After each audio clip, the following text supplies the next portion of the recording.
It is March the 10th. Michael Vaughan with Brian Acker. Brian, 2 years ago yesterday was the bottom.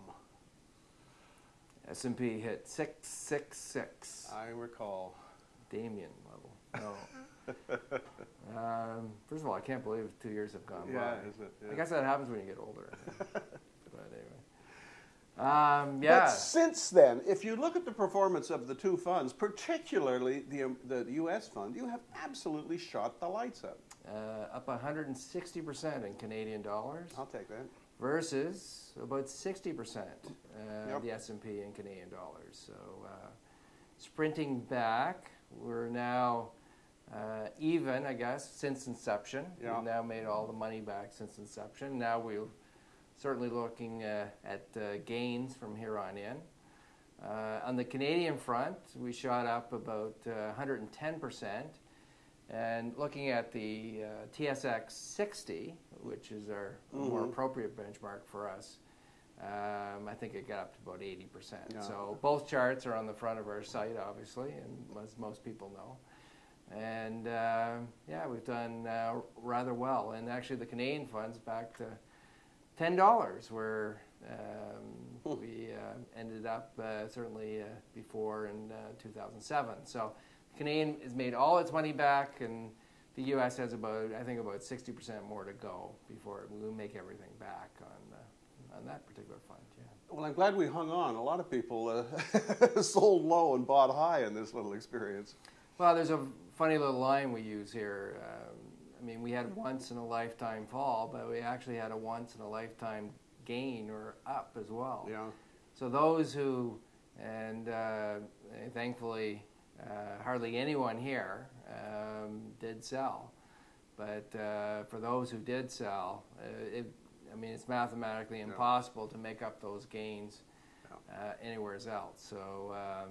Well, it is a gray day outside, as we can see through your window, but it's also a brutal day on the markets. You know, the stories, of course, it's Gaddafi, it's oil, it's Bill Gross. Well, he now agrees with you on U.S. Treasuries. Yeah, but how serious can this pullback be? What does the math tell you? The math tells us, of course, we worry about pullbacks, but not to worry about this one in particular. We needed a pause, and mathematically it was exactly where we pinpoint the pause to be. So no surprise. We'll have probably a 5 to 10, maybe 15% pullback here, but we'll definitely come back here to these levels or higher as the book values certainly grow in all these companies. The earnings are great, they're strong, and you know, things look good in the market. So what we're saying to clients, certainly if there's a chance to add to your portfolios, certainly not today or tomorrow, but certainly as we do get pullbacks, this may be an excellent time to add to portfolios as opposed to do anything else. One thing that seems to be adding to people's anxiety is the fact that Bill Gross has bailed out of U.S. Treasuries, the biggest bond fund in the world, now agrees with you, basically. There's just too much inflation. I mean, inflation's everywhere. And I think Bill's also making a call on the credit worthiness of U.S. Treasuries. I think there'll be a downgrade. But, you know, it's sovereign debt. It's probably the most risky debt there is out there. And,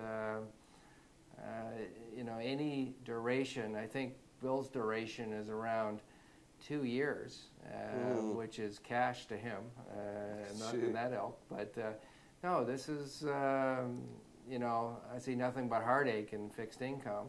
But on the other hand, equities could move substantially higher as interest rates move higher. We need interest rates now to move higher to more normalized interest rates, up to about, you know, even exceeding 3% in terms of rates and in terms of the short end, in order for a normal functioning economy to actually work, in order to compensate savers, in order to compensate people against inflation. So, but what it shows is there is too much economic activity, which some would say is a very good thing.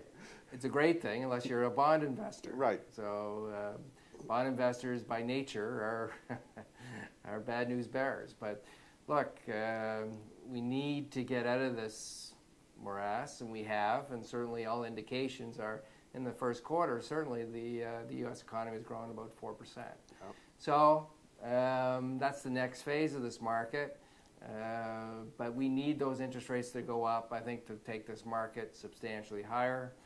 And obviously, if you're a bond investor, certainly in long-dated securities, that's bad news for you. But anyway, so that's... In the 30 seconds or so that we have left, let's go back to the math that we talked about at the beginning. If you saw the pullback coming around this level, what do you see 12 months out? What's it telling you for that? Oh, very good. So we can do the math 12 months out. And if the market were here 12 months from now, when you take the growth of the balance sheets of all the 500 companies in the S&P 500, we figure the S&P to be around 1520. Oh. So that's around 15 to 17% higher from here. And if you continue to outperform the and index... that's just the indexes, right. So that's just the S&P companies. And what we do well, I think, are in quasi-flat markets where we can trade around, if you will, because we are quite active in a systematic way in terms of picking companies around that. And so I think we do quite well in that sort of environment. And so still seeing certainly double-digit, higher double-digit than what people probably think or calculate.